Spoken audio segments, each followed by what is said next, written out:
नमस्कार साथियों, गौरव ज्ञान धारा में आपका स्वागत है। आज अपनी प्रमुख स्थल वाली अंतिम क्लास है। 14 क्लास पहले हो चुकी, ये 15वीं क्लास है और मैं ये विश्वास के साथ कह सकता हूं कि इस 15 क्लास के अंदर जो प्रमुख स्थल के नाम पे अपन ने शुरू की थी, ऐतिहासिक और प्रमुख नगर और स्थल, इन 15 क्लासेस के अंदर पूरा राजस्थान जीके का रिवीजन हुआ है। लगभग हर जिले से अपन ने जितने प्रश्न बन सकते हैं सभी किए हैं। तो जिन्होंने नहीं देखी है बाकी की 14 क्लास और सीधी 15वीं देख रहे हैं, देख लेना, क्योंकि पूरा राजस्थान का एक बहुत ही सारगर्भित क्लासेस के अंदर रिवीजन करवाया गया। बाकी आगे मेरे ड्यूटी मैं कर रहा हूं, बाकी आगे आपकी मर्जी है। मर्जी पड़े देख ली और नहीं मर्जी पड़े तो की नहीं, आगे बढ़ो। ठीक है, चलिए अब चलते हैं साथियों। अपना जो बीकानेर संभाग चल रहा था और उसमें एक जिला अपन ने छोड़ा था, हनुमानगढ़। ठीक है, आज हनुमानगढ़ और फिर भरतपुर संभाग के चारों जिले आज कर लेंगे, क्योंकि कल किसी कारणवश क्लास नहीं आई थी तो आज की इस क्लास में अपन समायोजन कर लेंगे उस क्लास का भी। पूरी कसर मारवाड़ी में क्या कसर वाड़ दो पूरी, ठीक है नहीं। चलिए, चिंता नहीं करनी है। हनुमानगढ़ जो है साथियों, सबसे पहली बात की हनुमानगढ़ जो है अलग से जिला बना 12 जुलाई 1994 को ये जिला गठित हुआ। ठीक है, फिर बात करते हैं हनुमानगढ़ की। बात करें तो सीधा ही अपने दिमाग में आता है बटनेर दुर्ग, और नहीं आता है तो आना चाहिए, क्योंकि प्रश्न इससे बनते हैं। बटनेर दुर्ग, ठीक है, उत्तर बड़किवाड़ कहा जाता है। अब थे को गुरुजी कदी बताओ थे जैसलमेर वाला दुर्ग ने उत्तर बड़किवाड़ कदी बताओ अणे है क्यों। उत्तर बड़किवाड़ जो है जैसलमेर दुर्ग के बारे में भी कहा जाता है, बटनेर के बारे में भी कहा जाता है। जैसलमेर में कौन से शासक थे कि भाटी शासक थे। भाटियों के ही वंशज भूपत भाटी ने इसका निर्माण करवाया, बटनेर वाले दुर्ग का। ठीक है ना, तो बटनेर इसीलिए इसका नाम हुआ है। लेकिन बटनेर दुर्ग को फिर बाद में बीकानेर के शासक ने जीत कर और यहाँ पे फिर नाम रख दिया हनुमानगढ़। समझते हैं, उस बात को भी देखेंगे अपन। लेकिन यहाँ पे ध्यान रखना कि इसका जो निर्माण है वो साथियों किसने करवाया, भूपत भाटी ने करवाया। और एक बात ये भी ध्यान रखना कि 3री शताब्दी के अंदर करवाया है। ठीक है, 3री शताब्दी में भूपत भाटी ने करवाया। इसका शिल्पी जो है साथियों कैकैया है। ठीक है, कैकैया। और ये यदि पूछा जाएगा ना तो काफी सारे बच्चे इसको नहीं करेंगे, क्योंकि इतना ध्यान नहीं देते हैं। जो ध्यान देंगे वो करके आएंगे। ठीक है, तो आपको ध्यान रखना है इसका शिल्पी कौन था, कैकैया था। अच्छा, टेलीग्राम पे और यूट्यूब की कम्युनिटी में आजकल रोज ही एक फैक्ट वाली इमेज बनाकर डाली जाती है। जो कंफ्यूजन वाले फैक्ट होते हैं, जो सीधे याद करने होते हैं, वो साथ में डाली जाती है। तो आप उन्हें नियमित रूप से देखते रहना। ये यदि अपन मैं मेरे लिए या हमारी टीम के लिए कहूंगा कि यदि हम इस फैक्ट वाली चीज को जो शुरू की है रोज सुबह उठते ही देने की, वो यदि हम इसे 2-3 महीने कंटिन्यू कर दे तो मोस्ट ऑफ जीके हम आपको ऐसे ही कवर करवा देंगे और आप लोगों के पास एक बेहतरीन कलेक्शन आ जाएगा। तो देखो, प्रयास हम करते रहेंगे, लेकिन आप लोगों को भी एक्टिव रहना पड़ेगा। ठीक है, चलिए कैकैया। अब देखो बटनेर क्या है, सर्वाधिक आक्रमण झेलने वाला, सर्वाधिक विदेशी आक्रमण झेलने वाला दुर्ग है। चाहे ये कह दो कि अफगानों के आक्रमण हुए, चाहे मुस्लिम आक्रांताओं के आक्रमण हुए, चाहे किसी के भी हुए, तो राजस्थान में आक्रमण करना है या भारत में भी करते तो कहते हैं कि यहाँ पे ये जो बटनेर है इसने सबसे ज्यादा आक्रमण झेले। तैमूर लंग का आक्रमण भी यहाँ पे हुआ था। ये तो है विदेशी आक्रमण झेलने वाला। ठीक है, और यदि ये कह दें कि सर्वाधिक देशी आक्रमण, ठीक है, सर्वाधिक देशी आक्रमण झेलने वाला दुर्ग कौन सा था, तो फिर आपके आएगा तारागढ़। ठीक है, तारागढ़ बूंदी वाला नहीं, तारागढ़ अजमेर वाला, अजय मेरू। ठीक है, वो आएगा, ये भी ध्यान रखना। फिर देखो, उत्तर बड़किवाड़ कहा जाता है और उत्तरी सीमा का प्रहरी कह दिया जाता है। इस दुर्ग को उत्तरी सीमा का प्रहरी और उत्तर बड़किवाड़। ठीक है, तैमूर लंग ने 1398 के अंदर तैमूर लंग ने आक्रमण किया। तो देखो कौन कौन करे रहे, तैमूर लंग ने 1398 में आक्रमण किया और तैमूर लंग अपने ग्रंथ जो है तुजू के तैमूरी, उसमें बताता भी है कि मैंने इससे मजबूत किला भारत में कहीं नहीं देखा। तुजू के तैमूरी में ये बताता है। तो जब तैमूर लंग का आक्रमण हुआ तब साथियों शासक यहाँ पे दूलचंद भाटी थे। ठीक है, दूलचंद भाटी थे। और इसकी एक विशेषता यह है, तैमूर लंग के आक्रमण के समय ये राजस्थान का एकमात्र दुर्ग है जिसमें हिंदू महिलाओं के साथ साथ मुस्लिम महिलाओं ने भी जौहर किया था। ठीक है। तो इनका जब आक्रमण हुआ तो एक लिख लेना, लाइन लिख दा, ठीक है। हिंदू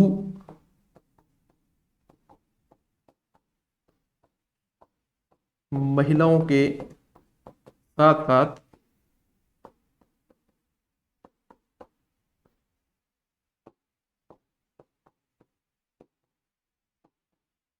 मुस्लिम महिलाओं ने भी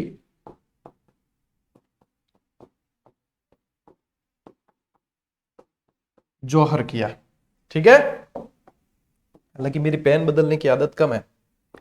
फिर 1805 के अंदर साथियों बीकानेर के सूरत सिंह जी थे, इन्होंने जो है इसको जीतकर इसका नाम हनुमानगढ़ रख दिया। अब हनुमानगढ़ नाम इसलिए रखा क्योंकि ये मंगलवार को जीता, ठीक है, मंगलवार को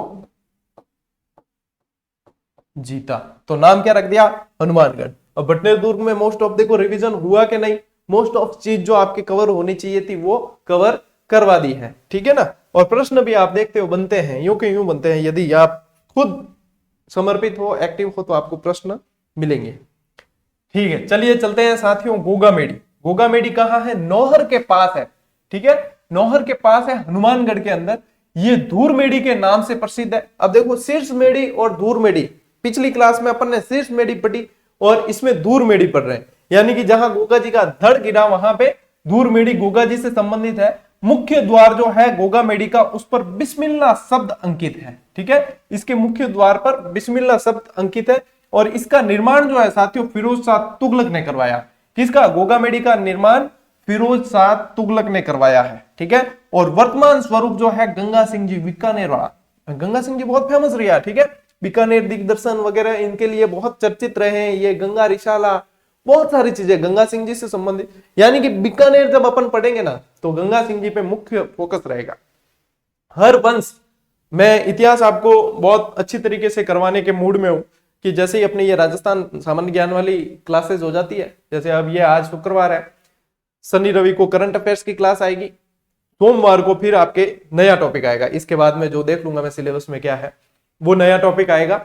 उसके बाद जैसे राजस्थान सामान्य ज्ञान पूरा होता है, अपन आएंगे हिस्ट्री पे, क्योंकि हिस्ट्री मैंने आज चैनल बनाने के बाद में पूरी हिस्ट्री पढ़ाई नहीं है, तो मुझे भी चैनल पे जो है इतिहास की क्लासेस विधिवत तरीके से उपलब्ध करवानी है, ताकि कोई भी विद्यार्थी किसी भी एग्जाम की तैयारी कर रहा है तो उसे इतिहास जब पढ़ना हो तो क्रमबद्ध तरीके से नोट्स मेकिंग पैटर्न पे पूरी संपूर्ण क्लासेस मिल सके, तो उसे इतिहास के कोर्स के लिए कहीं भी डिपेंड रहने की आवश्यकता नहीं पड़े। तो मैं उसको उस ढंग से ही पढ़ाऊंगा, 1 महीने का लगभग समय लूंगा मैं, और इतिहास आपको बहुत बेहतरीन करवा दूंगा। शायद उसके बाद आपको कमी महसूस नहीं हो इतिहास के मामले में। तो ये है, अपन एक एक शासक को अच्छी तरीके से उसमें पढ़ेंगे, ठीक है। यहाँ पे देखो हिंदू और मुस्लिम दोनों पुजारी होते हैं, ठीक है ना, यहाँ पे हिंदू और मुस्लिम दोनों पुजारी हैं, और मुस्लिम पुजारी जो है साथियों वो यहाँ पे चायल कहलाते हैं, ठीक है ना। अब ये बिल्कुल स्वाभाविक बात है कि जहां जो लोकल स्टूडेंट या लोकल लोग होंगे वो मुझसे ज्यादा जानकारी इन स्थलों के बारे में, इन ऐतिहासिक चीजों के बारे में रखते होंगे, क्यों मैंने किताबों में पढ़ी लिखी चीजें बता रहा हूं और वो वास्तव में बताएंगे कि हाँ सर चायल कहते हैं कि नहीं कहते हैं, क्योंकि हर स्थल जो मतलब गांव ढाणी कस्बे जो भी पढ़ाए हैं सभी जगह से स्टूडेंट के कमेंट आए हैं और उन्होंने अपनी अपनी स्थानीय चीजें बताई है। तो ये चायल वाली भी बात बताना कि ये सही है या नहीं। मेला जो है साथियों गोगा जी का भाद्रपद कृष्ण नवमी को बढ़ता है गोगामेडी में, और इनके पुजारी सांकल नृत्य करते हैं, सांकल लेकर नृत्य करते हैं, सांकल नृत्य करते हैं। ये पूरी गोगामेडी यानी गोगा जी और गोगामेडी से संबंधित महत्वपूर्ण तथ्य, ठीक है। अब चलते हैं साथियों रंग महल। अब रंग महल भी हनुमानगढ़ के अंदर ही एक सभ्यता स्थल है जो गग्गर नदी के किनारे है, या आप सरस्वती या द्रस्तवती कह सकते हो प्राचीन। उत्खनन इसका 1952 से 54 के मध्य। और रंग महल याद आते ही आपको ध्यान रखना है स्वीडिश दल के उत्खनन किसके द्वारा किया गया, स्वीडिश दल द्वारा, और किसके नेतृत्व में किया गया, तो हन्नारीड के नेतृत्व में, ठीक है।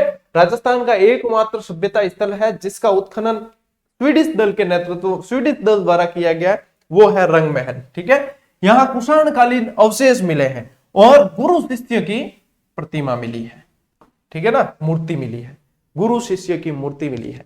और आजकल मिला गुरु शिष्य रा फोटो मिले, क्योंकि सेल्फियां लेवे और फोटो लेवे, तो ये भी क्या पता आने वाले समय प्रलय आएगा तो अपनी भी मिलेगी कहीं ना कहीं, है ना।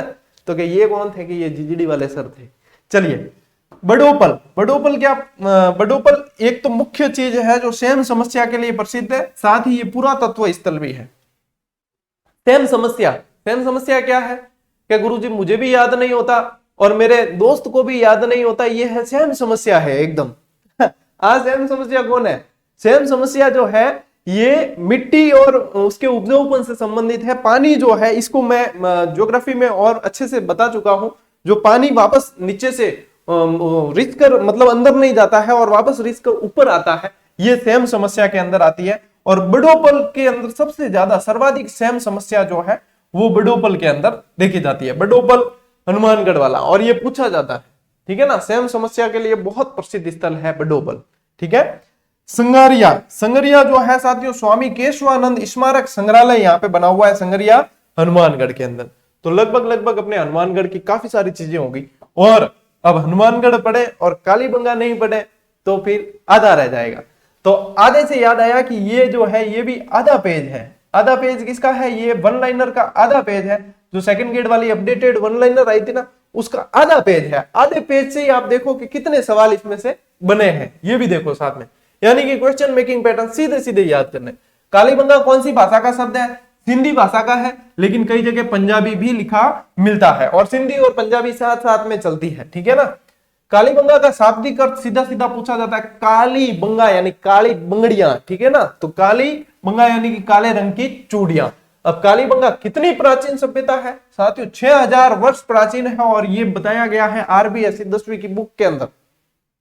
कई जना कह रहे हैं कि गुरुजी आपकी वन लाइनर क्या आरबीएससी और एनसीईआरटी पर बेस है क्या? वो मुझे ऐसे लगता है, वो पूछते हैं ना तब मुझे ऐसे लगता है जैसे मुझे कोई पूछ रहा है कि आपके कोलगेट में नमक है, वो वाली बात दिमाग में आती है। अब आरबीएससी एनसीईआरटी के तथ्य नहीं होते तो हर एग्जाम में बेस्ट प्रदर्शन कैसे होता, सवाल कैसे बनते बताओ? फिर ये तो वही बात है, खुद के मन की तसल्ली के हाँ ये कहते हैं कि हाँ है तो बस ठीक है। चलिए, कालीबंगा की खोज किसने की? कालीबंगा की खोज अमलानंद 1952। अच्छा, सभ्यता वाली क्लास दे रखी है, उसको देखना, उसमें मैंने याद करवाई है, ठीक है ना, चीजें सारी की सारी, ये सारी याद करवाई है। कालीबंगा सर्वप्रथम उत्खनन बीबी लाल, बीके थापर और एमडी खरे, ये एमडी खरे है ना, ये इस बार पूछा गया था अभी प्रश्न मिलान वाले के अंदर। तो 1961-62 में एमडी खरे है, ये ध्यान रखना, कौन सा सुमेलित नहीं है वो वाला पूछा था प्रश्न, ठीक है। कालीबंगा कौन सी नदी के किनारे स्थित है? घग्गर नदी, जिसे प्राचीन सरस्वती कहते हैं। कालीबंगा कितने स्तर सामने आए? फर्स्ट ग्रेड के अंदर ये सवाल आया, 5 स्तर, ठीक है। ये देखो, मतलब ये मुझे ये समझ में नहीं आता कि इसमें से कौन सी लाइन छोड़नी चाहिए, क्योंकि सारे प्रश्न बनने वाले हैं, कोई भी ऐसा नहीं जिससे प्रश्न नहीं बन सके। एक बच्चे के कंकाल की खोपड़ी में 6 छिद्र यानी मस्तिष्क शोध या हाइड्रोस्पोलिस शल्य चिकित्सा कह सकते हैं, उसके प्रमाण कहां से मिले? कालीबंगा से मिले हैं। राजस्थान के किस सभ्यता स्थल से जूते हुए खेत के प्रमाण मिले हैं, ठीक है। और एक साथ 2 फसल, संभवतः गेहूं या जौ हो सकता है, संभवतः कोई और भी हो सकती है। संभवतः का मतलब ही यही है कि कोई जान दे क्या कौन बताए, लेकिन संभवतः ये फसल होगी, ठीक है। तो गेहूं या जौ उगाने के साक्ष्य भी कालीबंगा से, ठीक है। वह सभ्यता स्थल जिससे प्राक हड़प्पा सभ्यता के अवशेष मिले हैं वो भी आपके कालीबंगा है। कालीबंगा को किन प्रमाणों के कारण दीनहीन बस्ती, या फिर आप कह सकते हो आने वाले समय में आपको गरीब बस्ती भी पूछ सकते हैं, ठीक है, यानी कि निर्धनता थी यहाँ, या गरीबों की बस्ती में लिख भी रखा है। चलिए, तो ये प्राक अपने ये जो है कालीबंगा ही है इसका, ठीक है ना। और किस लिए कि प्राक हड़प्पा कालीन मकान में कच्ची ईंटें प्रयोग में लेते थे। अब क्या अमीर होते तो पक्की ईंटा के संगमरमर में बना देता, ठीक है, लेकिन ए हा के गरीब हा तो एक कच्ची ईंटा उनके, ठीक है, ज्यों त्यों अपार रहवारी व्यवस्था कर दी, तो कच्ची ईंटों के अंदर बनाए गए मकान। इससे साबित होता है कि ये दीनहीन बस्ती थी। विश्व में सर्वप्रथम लकड़ी की नालियां, ये जो है सर्वप्रथम अवशेष मिले कालीबंगा से। और मोस्ट इंपॉर्टेंट चीज है साथियों, एक भी लाइन छोड़ने लायक नहीं है, विश्व में सर्वप्रथम भूकंप के साक्ष्य कालीबंगा से। कालीबंगा को हड़प्पा की तीसरी राजधानी किसने कहा? दशरथ शर्मा ने कहा। और मैंने आपको याद करवाया था कि राजा दशरथ के 3 रानियां, ठीक है। अब कई जो है विद्वान साथी ये कहते कि सर स्टुअर्ट पिगट ने कहा और दशरथ शर्मा ने तो इनका साथ दिया था। अब मुझे सही बात बता रहा हूं, मुझे कहीं भी ये चीज लिखी हुई पढ़ने को नहीं मिली। हो सकता है कि मैंने कम पुस्तकें पढ़ी हो कि स्टुअर्ट पिगट ने कहा, और ये क्यों ऑथेंटिक पुस्तक में मुझे कहीं नहीं मिली। अब आयोग ने जो प्रश्न पूछे उनमें भी मुझे कहीं नहीं मिली, उनमें भी मैंने टैली किया तो मुझे यही चीज मिली है दशरथ शर्मा वाली। आयोग ने जो प्रश्न पूछे 4-5 बार पूछा है इसको, हर बार आयोग ने माना राजा दशरथ, ये राजा दशरथ नहीं, दशरथ शर्मा, ठीक है। और मैंने जितनी ऑथेंटिक पुस्तकें पढ़ी उसमें भी दशरथ शर्मा। हो सकता है कि मैं थोड़ी सी कहीं चूक भी कर रहा हूं, लेकिन भाई आयोग ने माना है वो मैं बताता हूं कि उन्होंने माना है, तो अपन उसका प्रमाण देके वापस उसको सही भी करवा सकते हैं अपना, यदि नहीं मानते तो। फिर भी स्टुअर्ट पिगट वाले जो है वो स्टुअर्ट पिगट के साथ जा सकते हैं। मेरा इससे स्टुअर्ट पिगट या दशरथ शर्मा से कोई भी निजी ताल्लुकात नहीं है। मैं सिर्फ वही चीजें बताता हूं जो विद्यार्थियों को जाननी चाहिए। बाकी जो दशरथ शर्मा हाथे जा सके, कोई स्टुअर्ट पिगट हाथे जा सके, मैं इतना हाथ जोड़ू, ये मतलब चीजा मेरू कौन है कि नहीं मैंने बताया वही 100% सही है। आपको जो सही लगे मानो, बस मौज करो, राज करो। चलिए आगे बढ़ते हैं। ये दुनिया बड़ी जालिम है। भरतपुर संभाग चलते हैं, ठीक है। भरतपुर संभाग की ट्रिक है, एसबीसी की कॉलेज कहाँ है? धौलपुर के अंदर है, ठीक है। यानी कि यहां से आपके लेना है सवाई माधोपुर, ठीक है, शॉर्ट में लिख देते हैं। यहां से आपके भरतपुर है, ये रहा। यहां से आपको ले लेना करौली, ठीक है, करौली। और धौलपुर तो अपने आप ही आ जाएगा क्यों पूरा नाम लिखा है, ठीक है ना। चलिए आगे बढ़े। भरतपुर के प्रमुख नगर और स्थल, अब उसमें जैसे मुख्य मुख्य है केवलादेव, अपने गना पक्षी विहार अभ्यारण्य, डीग, बयाना, खानवा, सेवर, ठीक है। ये चीजें मुख्य मुख्य है। अब इसमें से सबसे पहले अपन ले लेते हैं केवलादेव अभ्यारण्य को, ठीक है। केवलादेव यहाँ पे एक मंदिर भी है इसके अंदर, ठीक है।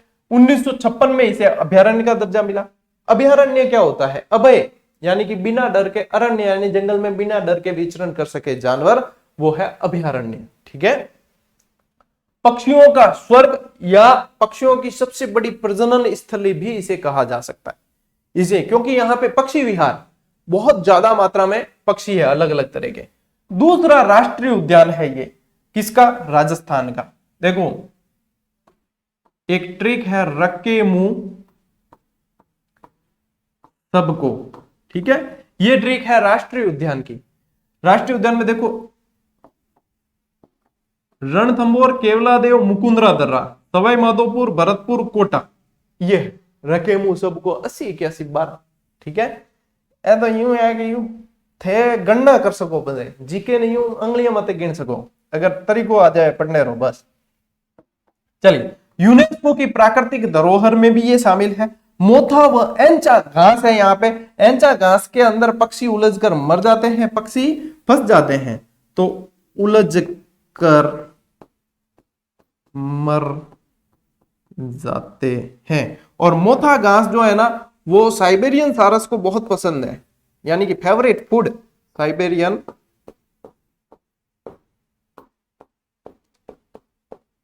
सारस, यानी कि मार्गरेटा पिज्जा है ये साइबेरियन सारस के लिए, ठीक है।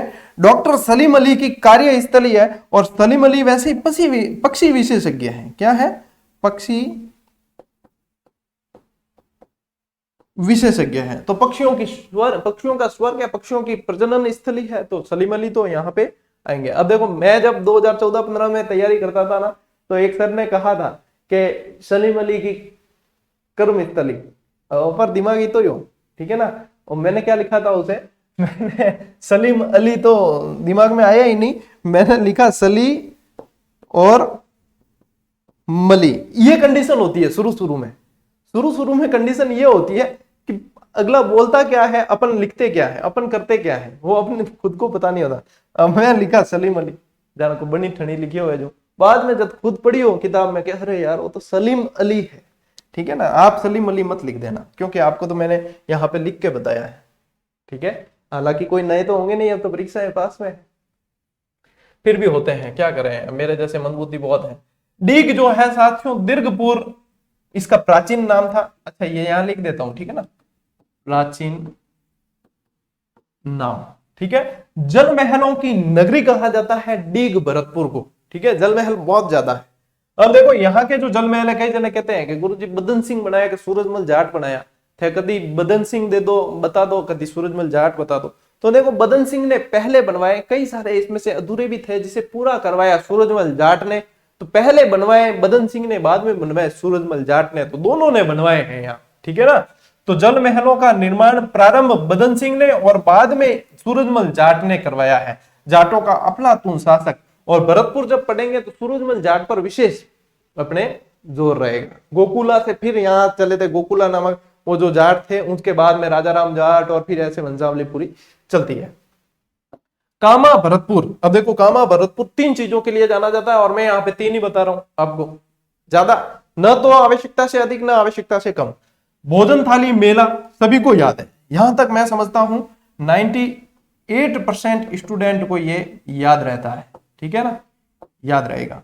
गंगा दशहरा मेला और गोकुल चंद्र मंदिर, तो ये तीनों चीजें आपको कामा भरतपुर से ध्यान रखना है। भोजन थाली मेला, गंगा दशहरा मेला और गोकुल चंद्र मंदिर, ठीक है। उम्मीद कर रहा हूं कि आपको क्लासेस आनंद आ रहा होगा, नहीं भी आवे तो भी पढ़नी तो है ही। चलिए, लोहागढ़, लोहागढ़ का दुर्ग कहां है? सबसे पहला ही प्रश्न के गुरुजी भरतपुर में। ये है एक पारिक दुर्ग। पारिक दुर्ग का मतलब है ख से लेना है खाई, जिसके चारों ओर बनी होती है खाई, वो होता है पारिक दुर्ग, ठीक है, सुरक्षा की दृष्टि से। निर्माण 1733 में सूरजमल जाट ने करवाया है, और अंग्रेज जनरल लेक ने इसे 5 बार असफल आक्रमण किए। इसे अजय दुर्ग भी कहा जाता है, लेकिन 1826 के अंदर इसे अंग्रेजों ने जीत लिया था, ठीक है। तो लेक ने 5 बार आक्रमण किए, लेक ने की मिलियो कौन, ठीक है, लेकिन 1826 के अंदर अंग्रेजों ने इसे फिर जीत लिया था। तो ये भरतपुर दुर्ग के बारे में थोड़ा सा ध्यान रखना। गंगा मंदिर, ये जो है साथियों बौद्ध शैली में बना हुआ है गंगा मंदिर बना हुआ है बौद्ध शैली के अंदर। महाराजा बलवंत सिंह द्वारा 1846 में इसका निर्माण करवाया गया। अच्छा, ये निर्माण जितने बता रहा हूं ना इंपॉर्टेंट है, क्योंकि जिस तरीके से पेपर बन रहे हैं, तो अपनी क्लासेस हालांकि उनके अनुकूल चल रही है, ठीक है, लेकिन जिस तरीके से बन रहे हैं तो आपको भी विशेष रूप से ध्यान देने की आवश्यकता है। 1846 में निर्माण। गंगा जी की मूर्ति जो है इसमें ब्रजेंद्र सिंह द्वारा स्थापित की गई। मंदिर का निर्माण तो करवा दिया बलवंत सिंह ने, और मूर्ति जो स्थापित करवाई है वो ब्रजेंद्र सिंह ने करवाई है, गंगा जी की मूर्ति, ठीक है। चलिए, बयाना। अब बयाना कहां है? भरतपुर के अंदर है। देखो बयाना मेरे जब भी दिमाग में आता है तो मेरे को सीधा दिमाग में आता है कि नील के लिए प्रसिद्ध है। तो आपको भी ध्यान में रखना है कि नील के लिए प्रसिद्ध है, नील की खेती के लिए। 2 स्थान बहुत प्रसिद्ध है, यदि भारत का पूछते हैं तो सरखेज गुजरात, और राजस्थान का पूछते हैं तो बयाना। एक तो ये, दूसरा कि राजस्थान का पहला विजय स्तंभ जो है वो बयाना दुर्ग के अंदर ही है, ठीक है, बयाना दुर्ग के अंदर है। तो इसका प्राचीन नाम श्रीपंत और सोनितपुर था, ठीक है। गुप्तकालीन विजय स्तंभ मिला है, जिसे गुप्तकालीन विजय स्तंभ जिसे भीमलाट के नाम से जानते हैं, और इसका निर्माण, ठीक है, गुप्तकालीन है, लेकिन इसका निर्माण, और गुप्तकालीन भी ये कह सकते हैं कि समुद्रगुप्त के समय की बातें हैं ये सब, ठीक है, समुद्रगुप्त, क्योंकि समुद्रगुप्त की मुद्राएं भी मिली है, सिक्के भी मिले हैं। तो इसका निर्माण जो है विष्णुवर्धन पुंडरीक ने करवाया। अब आने वाले समय के हिसाब से और जैसा परीक्षा पैटर्न चल रहा है उसके हिसाब से ये महत्वपूर्ण प्रश्न है। ये जो है साथियों 22 फीट 7 इंच का है, ठीक है। इसके समीप ही, बयाना के समीप एक नगला छेला नामक स्थान है कि नहीं है? भरतपुर वाला बताइए जो सर ने क्या नगला छेला स्थान है, कौन है? नगला छेला नामक स्थान से समुद्रगुप्त के सिक्के प्राप्त हुए हैं, ठीक है, और नील के लिए ये प्रसिद्ध रहा है। यहाँ पे एक बयाना का दुर्ग भी है जहां बाबर भी रुका था। ब से बयाना और ब से बाबर भी यहाँ पे कभी रुका था। बाणासुर का दुर्ग कह दिया जाता है, इसे विजय मंदिरगढ़ कह दिया जाता है, और बादशाह किला भी कह देते हैं। इसके अंदर अकबरी छतरी है और जहांगीरी दरवाजा है। देखो बाबर भी याद रखना, अकबर भी याद रखना, जहांगीर भी याद रखना। तो ये बयाना दुर्ग की विशेषता है, अकबरी छतरी, जहांगीरी दरवाजा है, ठीक है। और दाऊद खां की मीनार भी इसके अंदर ही आपके है, और लोधी मीनार भी है, ठीक है, लोधी मीनार और दाऊद खां की मीनार। और लिख देना कि बाबर भी रुका था, ठीक है। कुम्हेर भरतपुर, ठीक है, कुम्हेर क्षेत्र भी भरतपुर के अंदर है, जो किसी समय भरतपुर के राजाओं की राजधानी भी हुआ करती थी, ठीक है। ये जो है साथियों हरियाणवी गाय का प्रजनन केंद्र है, और भरतपुर की प्राचीन राजधानी हुआ करती थी ये, ठीक है। कुम्हेर के भी जल महल है, यहाँ पे जल महल बहुत बने हुए हैं। कुम्हेर के जल महलों का निर्माण सूरजमल द्वारा अपनी रानी हंसिया के लिए करवाया गया। बताओ प्रश्न बना तो सही करोगे कि नहीं? साइड में हट जाता हूं मैं, है ना, कि प्रश्न बन गया तो फिर स्क्रीनशॉट लेने में मजा आएगा। चलिए, तो सूरजमल द्वारा जो है हंसिया का निर्माण, हंसिया के लिए यह निर्माण करवाया जल महलों का। ठीक है, फिर यहाँ पे एक गांव है परमदरा, प्रमोदरा भी कह दिया जाता है इसको। ठीक है, वो श्री कृष्ण के बाल सखा श्रीदामा या सुदामा कह सकते हो, उसकी जन्म स्थली है। यानी कि श्री कृष्ण की बाल लीलाओं के यहाँ पे मतलब प्रमाण मिलते हैं। ठीक है, तो सुदामा की जन्म स्थली रही है, श्री कृष्ण की ये कह सकते हो कि बाल समय यहाँ पे भी गुजरा है। और ब्रज क्षेत्र पड़ता है पूरा का पूरा, तो ये रहते हैं साथ में। सेवर भरतपुर किस लिए जाना जाता है? सरसों अनुसंधान केंद्र के लिए सेवर भरतपुर। ठीक है, एक रूपवास नामक स्थान है यहाँ पे, और रूपवास में मृगया महल के बने हुए हैं। ठीक है, मृगया महल के लिए प्रसिद्ध है। फिर एक खानवा नामक स्थान है। अब खानवा का युद्ध कौन नहीं जानता?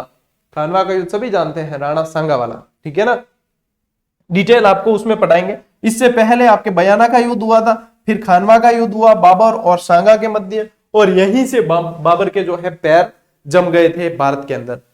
सांगा पराजित हुआ था और पाती पैरवण के तहत सभी राजाओं को इकट्ठा भी किया था यहाँ खानवा के युद्ध के अंदर, और बहुत सारी स्टोरी है इसकी, तो वो तो पूरा व्यवस्थित अपन अलग से पढ़ेंगे। इसके अलावा साथियों, भरतपुर में मोती झील, ठीक है ना, भरतपुर की लाइफलाइन भी कहलाती है। बंद बरेठा बांध जो जहाज के आकार का है, ठीक है, अजान बांध, ठीक है, और इसके अलावा राज राजेश्वरी माता जो ये कह सकते हो आपकी भरतपुर के शासकों की कुल देवी, भरतपुर के शासकों की कुल देवी। ठीक है, बैर नगरी, यहाँ पे बैर का किला भी है, और गरुड़ मेला यहाँ के बंसी पहाड़पुर में पड़ता है, और बंसी पहाड़पुर के पत्थर भी बड़े प्रसिद्ध है। ठीक है, तो ये हो गया आपने भरतपुर दुर्ग। हाँ, दुर्ग क्या, भरतपुर जिला हो गया, मतलब भरतपुर के स्थान जिले के सारे हो गए। ठीक है ना, मैं बोलता बोलता चुक जावा क्या करा, हालांकि थे भी सब गल्ला ही हो। ठीक, एड की अपर फॉर्मेलिटी वाली बात है। तो देखो, मैं तो फ्री इसीलिए रहता हूँ कि क्या है, अपने सब स्टूडेंट अपने जैसे, मैं भी तो उनके बीच में से निकल के आया हूँ। मैं कोई फॉर्मेलिटी सूट वूट में पढ़ा नहीं रहा हूँ, अपने सीधी नॉर्मल सी बात है। कोई हो भी जाती है तो कह देते हैं स्टूडेंट हो, स्टूडेंट भी क्या मार साहब की नहीं, गली बात है। तो चलन दो। करौली, करौली को कहा जाता है डांग की रानी। देखो, पहाड़ों की रानी डूंगरपुर, डांग की रानी डांग क्षेत्र के अंदर है, डांग की रानी करौली। ठीक है, यदुवंशियों का यहाँ पे शासन रहा था, यादव ज्यादा रहे थे। ठीक है ना, यादवों का शासन रहा था, तो डांग की रानी कह दिया जाता है। यदि करौली की बात करें तो सीधा सीधा दिमाग में आता है केला मैया। केला मैया जो है माता अंजनी के अवतार मानी जाती है। ठीक है, माता अंजनी का रूप माना जाता है, माता अंजनी। और अंजनी माता कौन थी? हनुमान जी की मदर। ठीक है ना, यादवों की कुल देवी, कालीसील नदी के किनारे। और ये मुझे है ना इंपॉर्टेंट लगता है, ये कालीसील नदी के किनारे, क्योंकि विद्यार्थी कंफ्यूज होते हैं काली सिंध और कालीसील के अंदर। तो अपने क्या याद रखना है, कालीसील के किनारे है। ठीक है, लांगुरिया गीत और घुटकन नृत्य किया जाता है। अब लांगुरिया गीत इसलिए ये है प्रसिद्ध क्योंकि यहाँ पे मैंने बताया ना, अंजनी माता का भी मंदिर है यहाँ, अंजनी माता का ही अवतार माना जाता है इन्हें। तो देखो, वानर का रूप थे हनुमान जी, तो इसलिए इनको प्रसन्न करने के लिए लांगुरिया गीत गाए जाते हैं, साथ में किया जाता है घुटकन नृत्य। ठीक है, ये ध्यान रखना। बोहरा भक्त की छत्री है यहाँ। अब देखो, बोहरा गलियाकोट वाला बोहरा संप्रदाय, वो यहाँ पे लिंक मत करना, वो अलग है, और ये जो है बोहरा भक्त की छत्री है। कई सारे ऐसे फैक्ट मिलते हैं जीके में एक जैसे, जैसे एक तिमनगढ़ का दुर्ग है। ठीक है, एक जनो मैसेज करियो, गुरु जी थे खोटो खोटा दो, खोटा नहीं है। तिमनगढ़ का दुर्ग जो है बयाना से 15 किलोमीटर दुर्ग, बयाना से 15 किलोमीटर दुर्ग दूर भरतपुर में भी है, और तिमनगढ़ का दुर्ग करौली के अंदर भी है। अब ये जो है ना, ये बहुत अच्छे और गहराई और गुणवत्ता वाले सवाल है, लेकिन यूं है कि सीमित दायरा में पढ़ियोड़ा मैं कहता है गुरुजी आप किताब में खोटो दियोड़ो, खोटा नहीं है, सही है। देखो, तिमनगढ़ करौली भी दिया है और तिमनगढ़ भरतपुर भी दिया है, लेकिन आप उसे किस तरीके से हजम कर पाते हो, पचा पाते हो, आप उसको किस तरीके से लेते हो, वो आपके ऊपर है। मैंने फूलडोल मेला शाहपुरा भी दिया है, 12 भी दिया है, क्योंकि दोनों जगह है, और स्टूडेंट सारे बताते हैं जाके लोकल जो है ना वो, कि हाँ सर सही बात है। और ये चीजें जो है उसको समझने के लिए आपको उस लेवल पे आना पड़ेगा, नहीं तो फिर यही को कह रहे हैं खोटा है किताब में, खोटा खोटा नहीं है। जो गलत होगा वो मैं खुद टेलीग्राम के अंदर बताऊंगा, सिर्फ उसी को गलत मानना है। उसके अलावा दुनिया चाहे कोई गए, वो गुणवत्ता है। ठीक है, यदि अच्छा लगता है आप पढ़िए, नहीं अच्छा लगता चाहे कुछ भी पढ़ो, लेकिन कम से कम जो चीज पढ़ रहे हो ना, यदि उस पर कंफ्यूजन हो रहा है तो उस पर शोध करो, ऑथेंटिक पुस्तकें खंगालो, ऑथेंटिक सोर्सेज देखो कि ये दिया है तो क्यों दिया है। ठीक है ना, इतने 10,000 फैक्ट में से 10-15 हो सकता है कि त्रुटियां रह भी जाए, जो मैं बता भी देता हूं। मैं निरंतर उनको देखता रहता हूं और बताता हूं विद्यार्थियों को बाकायदा कि भैया ये जो थी ये टाइपिंग त्रुटियां थी, इन्हें आप सुधार लेना। बाकी ऐसा नहीं है कि हाँ अपारे कदी पड़ी उड़ो नहीं इनो मतलब कि वो तो खोटो है, ये नहीं होता है। ठीक है ना। मदन मोहन जी करौली, सीधा ही अपने दिमाग में ये रहना चाहिए कि मदन मोहन जी नाम आते ही करौली आना चाहिए। ठीक है, मदन मोहन जी करौली गौड़ीय संप्रदाय की से संबंधित मंदिर है। मूर्ति जो है साथियों महाराजा गोपाल सिंह द्वारा यहाँ जयपुर से, ठीक है ना, जयपुर से लाई गई। श्री महावीर जी करौली, अब श्री महावीर जी जो है दिगंबर शाखा से संबंधित ये मंदिर है और चैत्र शुक्ला त्रयोदशी को यहाँ पे मेला पड़ता है, महावीर जी का मेला। फिर देखो ये तिमनगढ़ ये आ गया, और तिमनगढ़ का एक दुर्ग आपके भरतपुर में भी है। ठीक है ना, तिमनगढ़ मानसलपुर के निकट ये बना हुआ है। मानसलपुर एक कस्बा है। ठीक है, इसका निर्माण जो है तिमन बाल ने करवाया है और परिवर्तित नाम इसका मुस्लिम आक्रांताओं ने जीतकर इसका नाम एक बार इस्लामाबाद रख दिया था। इसके अंदर ननंद भोजाई का कुआं है।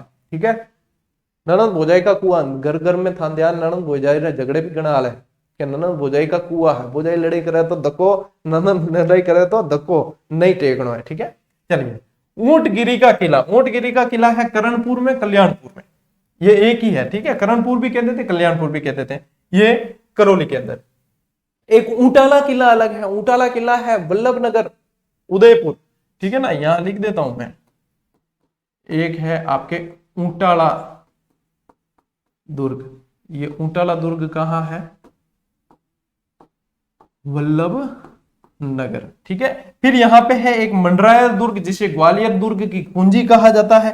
फिर कबीर शाह की दरगाह है, एक मर्दान शाह की दरगाह भी है, यहां लिख दूं क्या, एक यहां पे मर्दान शाह की दरगाह भी है, मर्दान शाह की दरगाह भी है। हिंडोन सिटी जो आपके लाख के कार्य के लिए जाना जाता है और स्लेटी पत्थर के लिए, स्लेट वर्क के लिए। ठीक है ना, स्लेट निर्माण ये लिख देता हूं, पत्थरों के लिए जाना जाता है, स्लेट निर्माण के लिए जाना जाता है, लाख के कार्य के लिए जाना जाता है, और यहाँ की कन्हैया ख्याल बहुत प्रसिद्ध है। चलिए आगे बढ़े, चलिए सवाई माधोपुर चलते हैं।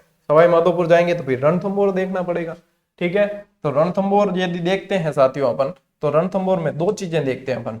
ठीक है ना, रणथंभौर नाम आते ही दो चीजें आती है दिमाग में, एक तो है रणथंभौर का दुर्ग और एक है रणथंभौर अभयारण्य। ठीक है, दोनों का ही बहुत जबरदस्त महत्व, तो अपन ने दोनों एक ही स्लाइड पे ले लिया कि एक ही स्लाइड पे आपको दोनों देख लेने हैं।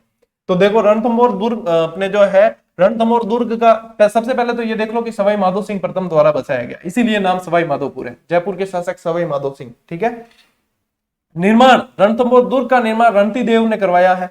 कई बार रणथंभौर दुर्ग को रणतहपुर भी कह देते हैं, ओरिजिनल नाम रणतहपुर है। ठीक है, चित्तौड़गढ़ का छोटा भाई कहा जाता है। अब जैसे ये प्रश्न बनाया एग्जाम के अंदर कि चित्तौड़गढ़ का छोटा भाई किस किले को कहा जाता है, तो अपने दिमाग में क्या आता है, सामान्य सोच के अनुसार के कुंभलगढ़ को कहते होंगे कि संकटकालीन राजधानी है, उसके पास में है, ये है, ऐसा दिमाग में आता है, जबकि है रणथंभौर। ठीक है, इसलिए पढ़ना और समझना और याद रखना जरूरी है। राजपुताना के सभी दुर्ग नंगे हैं, परंतु यह बख्तरबंद दुर्ग है, और ये कहा है आपके अबुल फजल भाई साहब ने। ठीक है, ये एकमात्र ऐसा दुर्ग है जहां पे मंदिर, मस्जिद और गिरजाघर के साथ में प्रमाण मिलते हैं। ठीक है ना, सुपारी महल के अंदर यहाँ पे मिलते हैं, सुपारी महल भी है यहाँ। न्याय की छतरी है, 32 खंबिया और 9 लखा दरवाजा, जोगी महल, जोहरा भौरा वगैरह बहुत सारी चीजें, पद्मला तालाब और खूब सारी चीजें इस दुर्ग के अंदर है। अभ्यारण्य के अंदर आते हैं तो 1955 में इसे अभ्यारण्य का दर्जा दिया, 1973 में टाइगर प्रोजेक्ट बनाया जो राजस्थान का प्रथम टाइगर प्रोजेक्ट है, 1980 के अंदर राष्ट्रीय उद्यान का दर्जा दिया गया, और क्षेत्रफल की दृष्टि से यह राजस्थान की दूसरी सबसे बड़ी बाघ परियोजना है। यहाँ लाल सिल वाले तोते, काला गरुड़ पाए जाते हैं मुख्यतया, और झूमर बावड़ी आरटीडीसी होटल भी है। बढ़ और प्रश्न झूमर बावड़ी कटे ध्यान रखो, झूमर बावड़ी कोई बावड़ी नहीं है, आरटीडीसी होटल का नाम है। थे यूनिक काका जी बावड़ी जो झूमर बावड़ी ने भी समझ लो। धौलपुर, ठीक है, धौलपुर जो है राजस्थान का सबसे छोटा जिला है, ठीक है ना। धौलपुर राजस्थान का सबसे छोटा जिला है। कितना क्षेत्रफल है? 30-33 किलोमीटर स्क्वायर इसका क्षेत्रफल है। यदि राजस्थान के क्षेत्रफल का देखें तो 0.89% है ये राजस्थान का, ठीक है, राजस्थान का प्रतिशत। ठीक, शेरगढ़ का किला है यहाँ, ठीक है। एक प्रश्न आज डाला था टेलीग्राम पे, एक प्रश्न डाला था ना टेलीग्राम पे, शेरगढ़ के किले से संबंधित ही हुनहुनकार तोप, ठीक है ना, ये रही हुनहुनकार, ठीक है।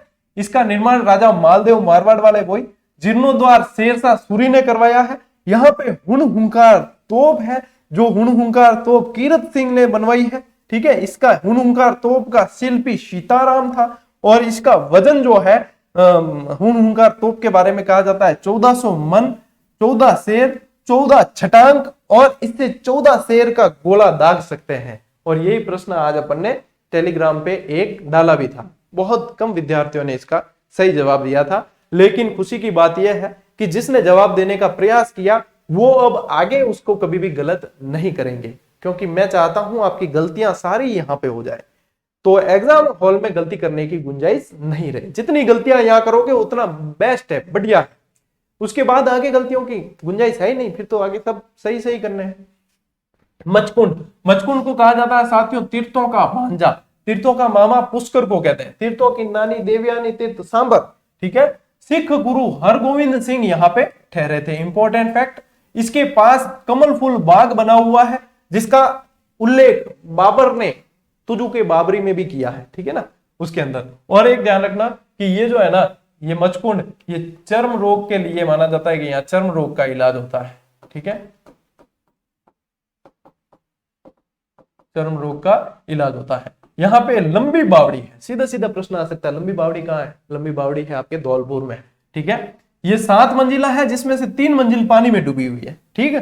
एक यहाँ पे निहाल टावर है। निहाल टावर क्या है? एक घंटाघर है एक तरह का, जो अष्ट धातु से निर्मित राजस्थान का सबसे बड़ा घंटाघर है, ठीक है ना। इंग्लैंड की कंपनियों ने बनाया था इसको और 1880 में इसका कार्य प्रारंभ हुआ और 1910 में राम सिंह जी के समय इसका कार्य पूरा हुआ है, ठीक है। इसके अलावा साथियों सेपऊ महादेव का मंदिर भी है और बीबी जरीना का मकबरा भी है आपके धौलपुर के अंदर। ठीक हो गई। ये तो टेस्ट सीरीज की जो आप लोगों को टेलीग्राम पे भी साझा किया, बताया भी है।